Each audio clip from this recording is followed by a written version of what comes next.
কোনো কিছু কিনে দিতে পারো, দেখাবা। আমি বলে দেবো। হ্যাঁ, তোমরা আরো বড় হয়ে যাবে, আম বড় হইতে হইতে।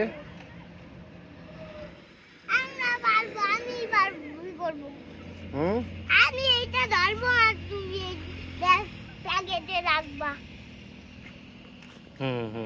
দেখি রাফসান, ঠিক এইভাবে কলিজা।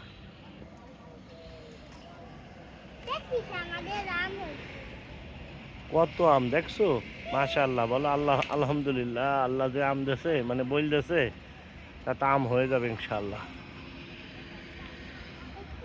এই জায়গা থেকে অর্ধেক দাঁড়াইলে অনেক আম খাইতে পারবা বাবা।